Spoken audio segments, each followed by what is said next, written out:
decomposition reaction। तो इसकी definition क्या है? The reactions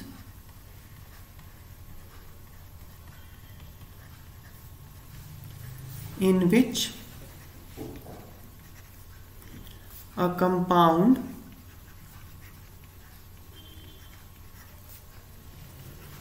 splits up into two or more simpler substances are known as decomposition reactions। तो जिसमें एक कंपाउंड दो या दो से ज्यादा सब्सटेंसेस में टूट जाता है उसको हम डीकॉम्पोजिशन रिएक्शंस बोलते हैं। अब ये जो टूटना है ना, टूटने के कारण अलग अलग हो सकते हैं। हो सकता है वो हीट दो तो टूटे, हो सकता है उसको इलेक्ट्रिसिटी सप्लाई करो तो टूटे, हो सकता है उसको लाइट में रख दो तो टूटे। तो इस तरह से वो different types of decomposition reaction हो जाते हैं। तो नोट करते हैं हम लोग, टाइप्स ऑफ डीकॉम्पोजिशन रिएक्शंस। तो फर्स्ट है thermal decomposition. Thermal decomposition.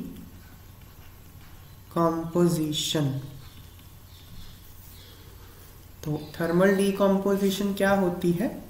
When decomposition is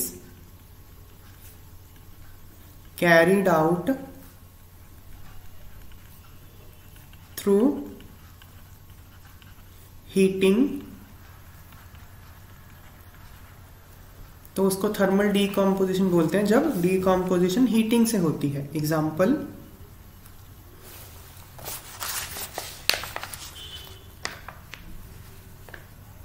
okay, इसके एग्जाम्पल देखते हैं।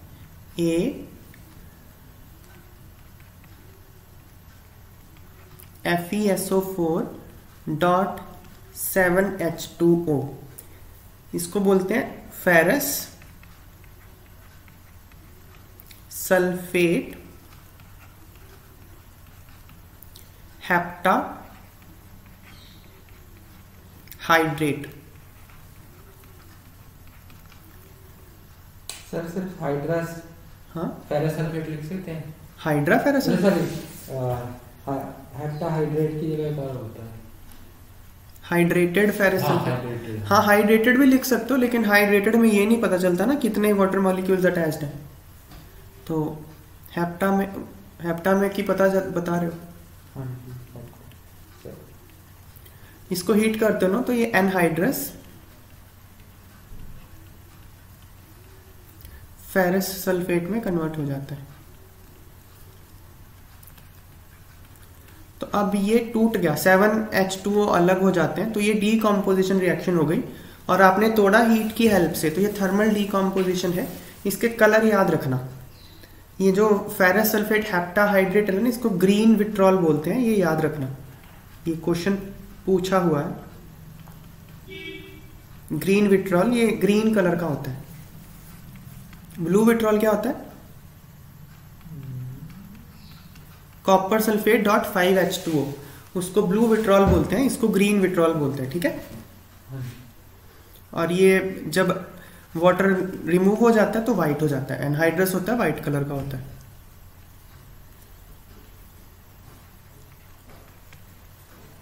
फिर क्या है, जब आप ये एनहाइड्रस फेरस सल्फेट को और हीट करते हो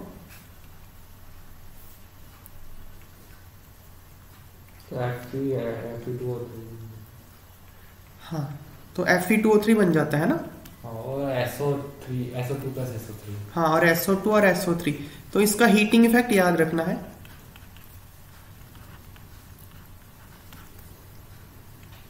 ये फेरस सल्फेट है, वाइट कलर का, और ये फेरिक ऑक्साइड है, ये ब्राउन कलर का होता है। तो इसमें लिखो फिर, in this reaction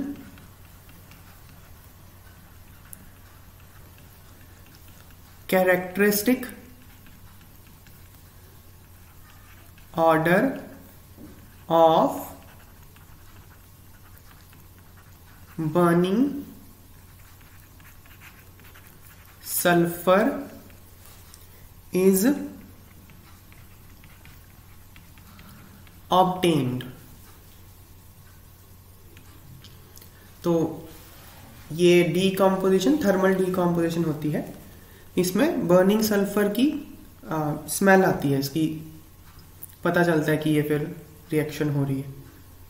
second part, second example क्या है, कैल्शियम कार्बोनेट। इसका नाम क्या होता है, दूसरा नाम क्विकलाइम। तो कैल्शियम ऑक्साइड होता है ना।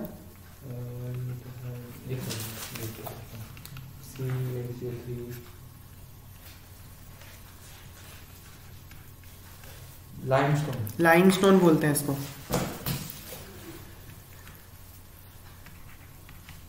लाइमस्टोन, यह है कैल्शियम ऑक्साइड। कैल्शियम ऑक्साइड को क्या बोलते हैं, कैल्शियम ऑक्साइड बोलते हैं क्विकलाइम। क्विकलाइम।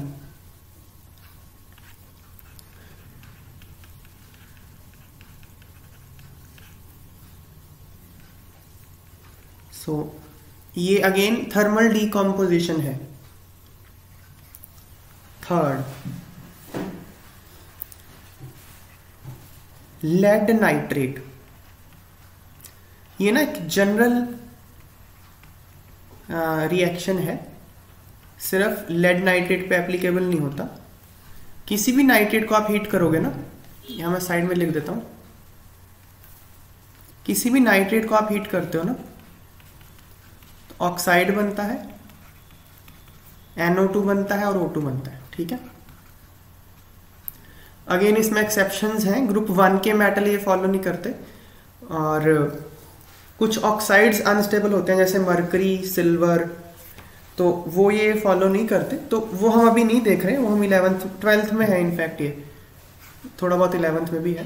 पर अभी ये तो बात पक्का है कि किसी नाइट्रेट को हीट करोगे ऑक्साइड NO2 और O2 बनता है। ये बहुत मतलब बहुत जनरल है, बहुत जनरल तो नहीं है। तो अब इसको ऑक्साइड बना दो, 2PbO solid lead oxide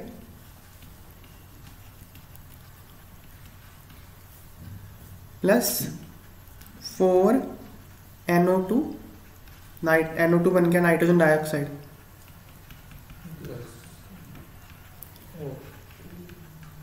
NO2 और प्लस O2 बनेगा। ठीक है। सो ये हीटिंग इफेक्ट ऑफ नाइट्रेट्स है, 11th में फिर से आएगा। नाइट्रेट्स को हीट करते हो ऑक्साइड NO2 और O2 बनता है, एक्सेप्ट ग्रुप 1 मेटल्स, और मरकरी और सिल्वर इसको फॉलो नहीं करते। तो इसलिए लेड नाइट्रेट की हीटिंग याद रखना बहुत आसान है। तो ये थर्मल डीकम्पोजिशन रिएक्शन है। नेक्स्ट जो ये होगी फर्स्ट टाइप। फिर है electrolysis. Second type of decomposition reaction electrolysis है।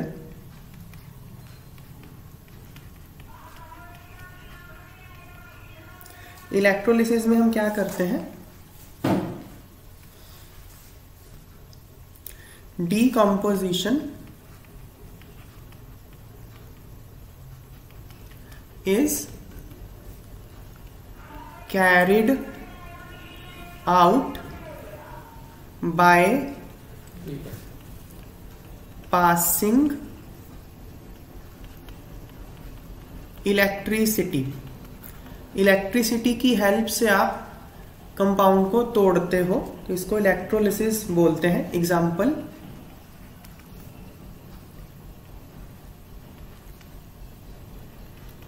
वाटर लिक्विड, इसमें से इलेक्ट्रिसिटी पास करी, हाइड्रोजन बन गया और O2 बन गया।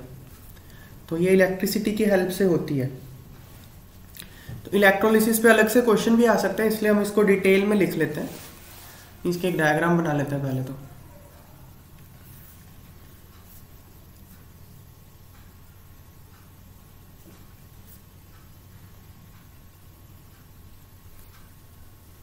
मग है एक,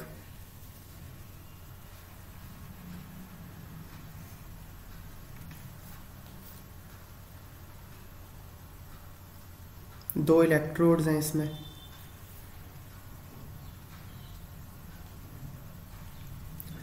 इसके ऊपर एक टेस्ट ट्यूब रखा हुआ है ऐसे करके।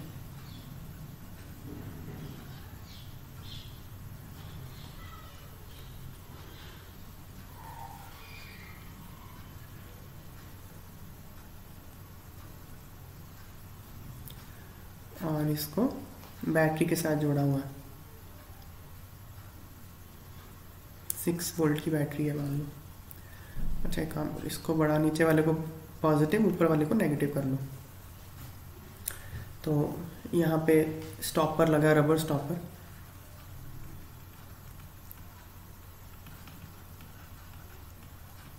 यहाँ पे दोनों जगह, यहाँ पे भी और यहाँ पे भी। और ये ग्रेफाइट रॉड्स हैं दोनों, ये जो ये वाली है ग्रेफाइट रॉड है।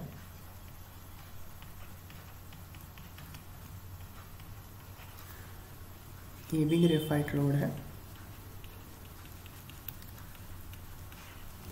और यहाँ पे वाटर है सब जगह।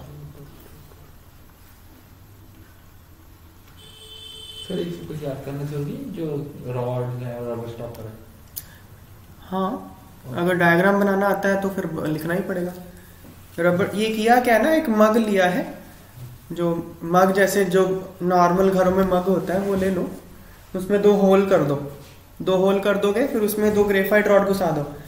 उसके बाद उसको कहीं तो, मतलब ग्रेफाइट रॉड ऐसे टिकेगा नहीं ना, उसको टिकाना पड़ेगा ना वहाँ पे। तो रबर स्टॉपर से टिकाते हैं वहाँ पे, ठीक है। तो रबर स्टॉपर से टिका दिया और ऊपर फिर टेस्ट ट्यूब रख दी, ठीक है। तो ये टेस्ट ट्यूब है दोनों, ये भी टेस्ट ट्यूब है और ये बगल वाला भी टेस्ट ट्यूब है, और वाटर रखा हुआ है। और फिर क्या, थोड़ा बहुत H2SO4 मिलाना पड़ेगा आपको। ये H2O वाटर है प्लस फ्यू ड्रॉप्स ऑफ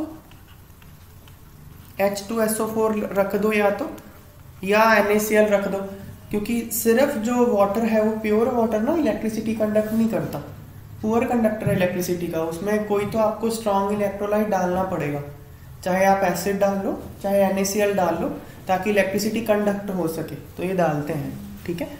तो ये इसका एक्सपेरिमेंटल सेटअप है। अब कैथोड कौन है, एनोड कौन है बताओ। ये जो पॉजिटिव वाला है ना, ये एनोड है, ठीक है। ये वाला एनोड है, पॉजिटिव वाला एनोड है, नेगेटिव वाला कैथोड है। So this is anode, this is cathode. Anode की डेफिनेशन ये होती है, एनोड पे ऑक्सीडेशन होती है। कैथोड की डेफिनेशन ये होती है, कैथोड पे रिडक्शन होती है, ठीक है। तो ये सेटअप है। अब होगा क्या, एनोड पे ऑक्सीजन आएगी, कैथोड पे हाइड्रोजन आएगी, ठीक है। H2 कहाँ आएगी, कैथोड पे, और ऑक्सीजन आती है एनोड पे। अब कहाँ पे आएगी, यहाँ पे, जो टेस्ट ट्यूब है ना इसके ऊपर, यहाँ पे जमा हो जाएगा। मैं यहाँ ड्रॉ नहीं कर रहा हूँ क्योंकि ड्रॉ करूँगा तो वाटर लगेगा। ये टेस्ट ट्यूब के ऊपर जो खाली जगह वहाँ पे आ जाएगा, ठीक है। और आप देखोगे कि कैथोड के ऊपर खाली जगह डबल होगी एनोड की खाली जगह से, 1:2। हाँ, मैंने ऊपर तक पानी ड्रॉ कर रखा है, देखो। हाँ। तो क्या होगा, कैथोड के ऊपर जो खाली जगह होगी वो एनोड के ऊपर की खाली जगह से डबल है। तो इसका मतलब जो हाइड्रोजन है वो ऑक्सीजन से डबल जमा होती है। वो दिख भी रहा है, हाइड्रोजन 2 है, ऑक्सीजन 1 है, ठीक है ना। तो ये एक्सपेरिमेंट होता है, इसके ऑब्जर्वेशंस हम लिख लेते हैं।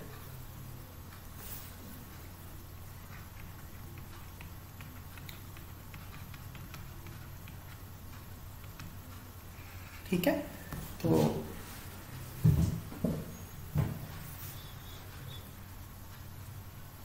ऑब्जर्वेशंस क्या है? पहला, the volume of gas collected at the cathode is double the volume of the gas collected at anode। Cathode पे जो गैस का वॉल्यूम मिला वो डबल था as compare to volume of gas जो एनोड पे मिला। तो आप केमिकल रिएक्शन से भी देख सकते हो, हाइड्रोजन के आगे 2 है, ऑक्सीजन के आगे 1 है, तो हाइड्रोजन डबल है। जो हाइड्रोजन है वो कैथोड पे जमा होती है। Second point, when a glowing splinter is brought near the gas collected at cathode, it burns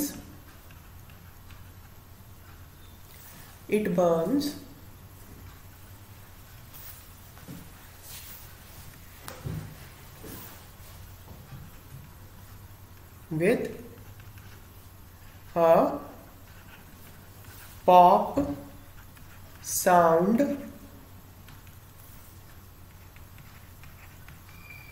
indicating that the gas is hydrogen. तो इससे पता चलता है कि गैस हाइड्रोजन है। कैसे पता चलता है?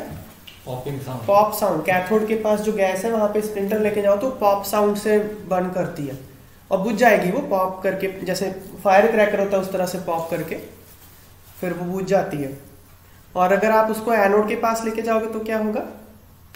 देखो, ये तो हम कैथोड के पास लेके गए तो पॉप साउंड के साथ बर्न करा उसने, तो पता चल गया कि कैथोड पे हाइड्रोजन था। सेकंड देखो, when glowing splinter is brought near the gas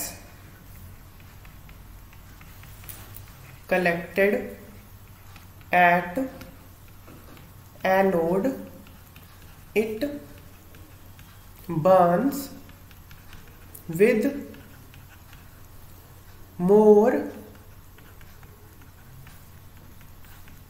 intensity. मतलब जो जल रही थी वो उसकी इंटेंसिटी बढ़ जाती है, थोड़ा और ग्लो करने लग जाती है स्प्लिंटर। तो इसका मतलब और ग्लो कर रही है, मतलब उसको ऑक्सीजन ज्यादा मिल गई। ठीक है, तो इसका मतलब ये होगा कि जो गैस एनोड के पास थी वो ऑक्सीजन थी। ठीक है, more intensity indicating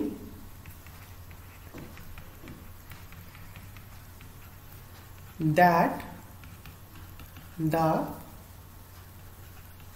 gas is oxygen. तो ये 3 ऑब्जर्वेशंस थी। क्या ऑब्जर्वेशन है? कैथोड पे जो गैस का वॉल्यूम कलेक्ट होगा वो डबल है एनोड से। कैथोड के पास बर्निंग स्प्लिंटर लेके जाओगे वो पॉप साउंड के साथ बर्न करेगा, indicates presence of hydrogen. Anode के पास लेके जाओगे तो उसकी बर्न करने की इंटेंसिटी मतलब ग्लो बढ़ जाएगा, उसका ज़्यादा रोशनी देगा वो। दैट मीन्स ऑक्सीजन है गैस वहाँ पे। तो ये 3 ऑब्जर्वेशंस थी। नेक्स्ट है photolysis.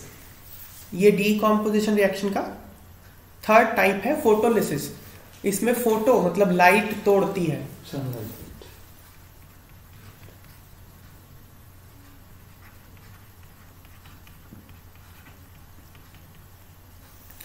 Photolysis,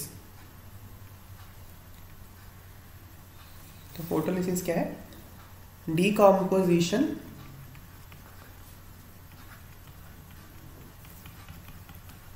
is carried out using light। Light जो है वो डीकॉम्पोजिशन करती है, उस रिएक्शन को हम फोटोलिसिस बोलते हैं। एग्जाम्पल इसके फोटो डीकॉम्पोजिशन भी बोल सकते हैं। फोटो, हाँ फोटो डीकॉम्पोजिशन बोल सकते हो, फोटोलिसिस बोल सकते हो। AgCl सॉलिड, ये सिल्वर क्लोराइड, ये वाइट कलर का है। इसको आप सनलाइट में रखते हो तो ये सिल्वर बन जाता है, ग्रे कलर का होता है सिल्वर। तो वाइट कलर से ग्रेइश हो जाता है वो। क्लोरीन गैस वहां से चली जाती है। तो व्हेन सिल्वर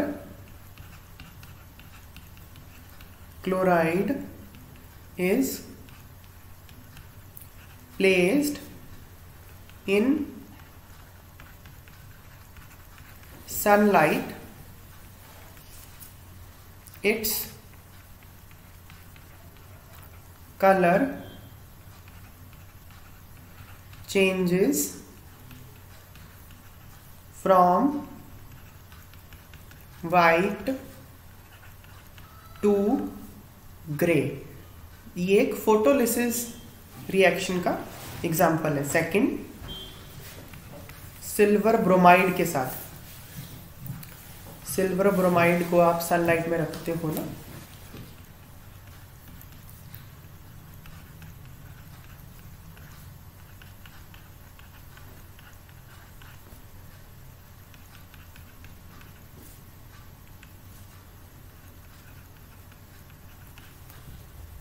सिल्वर ब्रोमाइड का कलर येलो होता है, ये याद रखना। ये एक सेकेंड, सिल्वर ब्रोमाइड भी लिख देता हूँ मैं, एक सेकेंड। सिल्वर क्लोराइड वाइट होता है, सिल्वर ब्रोमाइड येलो होता है, सिल्वर आयोडाइड भी येलो होता है, थोड़ा ज़्यादा डार्क येलो होता है। मतलब सिल्वर ब्रोमाइड को पेल येलो बोलते हैं, थोड़ा कम येलो। सिल्वर ब्रोमाइड ये येलो है, सिल्वर आयोडाइड भी येलो होता है, तो इसके कलर याद ही रखना, काम आते हैं बहुत। तो ये रिएक्शन को क्या बोलते, ये रिएक्शन ना ब्लैक एंड वाइट फोटोग्राफी में यूज होती है। जो पहले रोल वाले नहीं आते थे, रोल वाले कैमराज आते थे, उसमें रोल डलता था, उसमें ये रिएक्शन मतलब ये एक पार्ट है उसका रिएक्शन का, पूरा रिएक्शन तो नहीं है फोटोग्राफी का। This reaction is used in black and white photography. तो ये फोटोग्राफी में यूज होता है।